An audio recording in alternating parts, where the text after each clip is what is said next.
Now we have an important question. What parts of the experience might be frustrating or problematic for users? That's a really powerful question to ask. How do we know what would be causing issues? And that's going to be different between an app and an e-commerce website.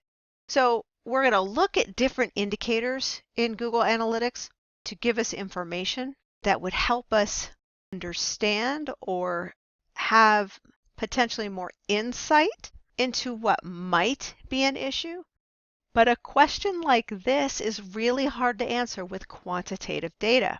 So let's start by looking at the flooded App Store. And let's look at how the flooded app, our data from that, how we might start looking at, well, is there any specific pain points or issues that show up as we look at our data here in Google Analytics. At our top level data, it's not going to tell us anything. The only thing we can see over the past 7 days is our average engagement time is 6 minutes. We don't really know if that's great. We don't know really much other than the fact that it's, 3% higher than the last 7 days or the preceding period. But we can see we're not doing a lot different here over time. So let's go deeper. And to go deeper in this area, we're looking at reports and we're looking at Explore. So let's start with reports. In our report area, we have a couple of things to take a look at. One, we're looking at the parts of the experience might be frustrating or problematic for users. Since this is an app, we want to think about their engagement on the app. We want to think about them staying on the app or retention. We care less about acquisition and we care less about monetization in answering this question, so we want to look at both retention and engagement. Let's take a look at retention. Here we can see over the last 90 days, which is a good setting to look at the last 90 days. Let's compare it to the same period last year. So we have year-to-year kind of data, snapshot looking at. And in this case, we can see that our new users, we are retaining more of our new users than we had this time last year. So that's good information to know. So it looks like we might not have, if there were pain points there before, some things have changed or possibly updated. Do we know what they are? No, we don't. We can look at our returning user experience, and again, we have a growth in returning users as well. Those are all positive indicators of good things going on. If we look at user retention, however, we can still see, even though, right, it's up over time between new and returning users, things are looking good there. We also see this really powerful curve, right, that brings us down to say, okay, our user retention over the last 42 days, we can kind of see that our users are dropping off. So day 1, then we go, right, we can just see our user base just kind of dropping. There might be heavier use in the beginning, and then as time goes on, there might be less use. This doesn't tell us a lot, but what it does is make you step back and say, wonder what's happening there. Is there something that we should be thinking about in order to do better, right? To try to keep people retained in the app. So it raises a question. There's no answer though. And then we can see again, we have more of this user engagement information where we can see things are going well. And then over time, the longer somebody's with the app, the less the engagement they have, right? They're spending less time in the app. So that challenges us to go take a look at engagement. We're going to go into engagement again.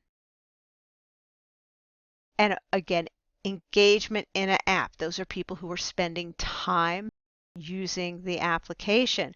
So we can see user activity over time, and we do have that bar that shows us between, right, September 11th and 30 days and some nice little indicators here.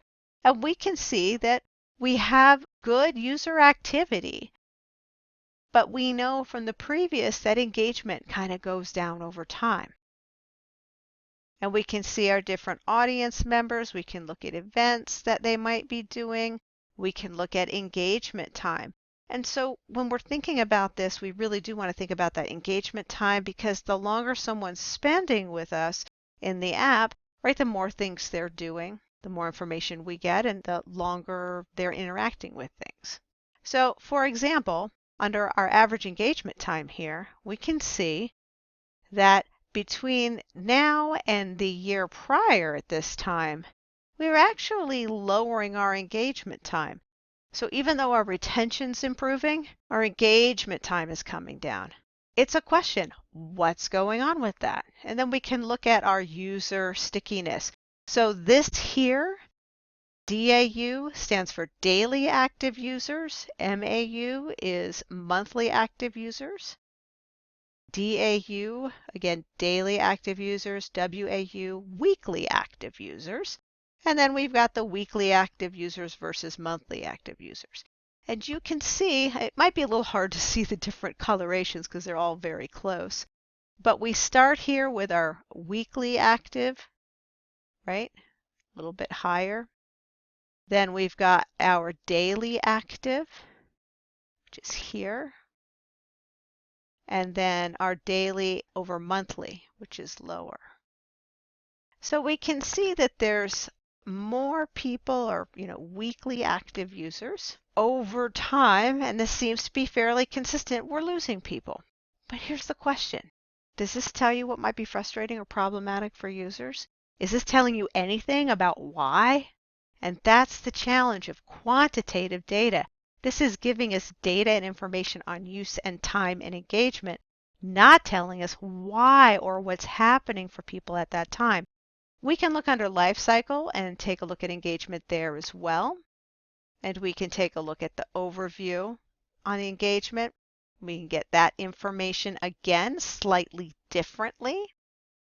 It might be helpful for us to take a look at something like maybe the pages and screens, right? Because maybe that will tell us a little bit over time.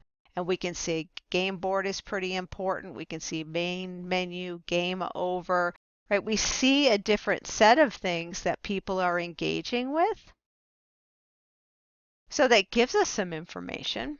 We know people are spending time on the game board. That would make sense. The question is, are enough people able to make it to the finish? Are they getting frustrated before they get to the finish?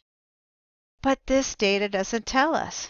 Now we can look at retention data, see if there's anything more here, but this is really not going to tell us much more than what we've already seen, right? All of these look familiar. They're the same kind of data tables from up here, right? So it's okay. Sometimes we're going to have repetitive data and dashboards.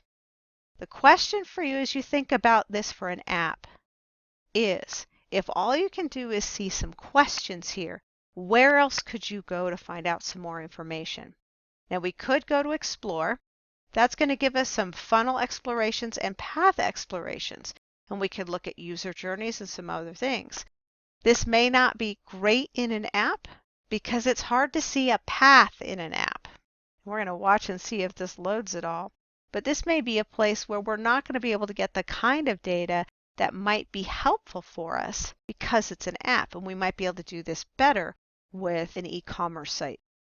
So you can always check in and say, hey, is there anything here I can explore?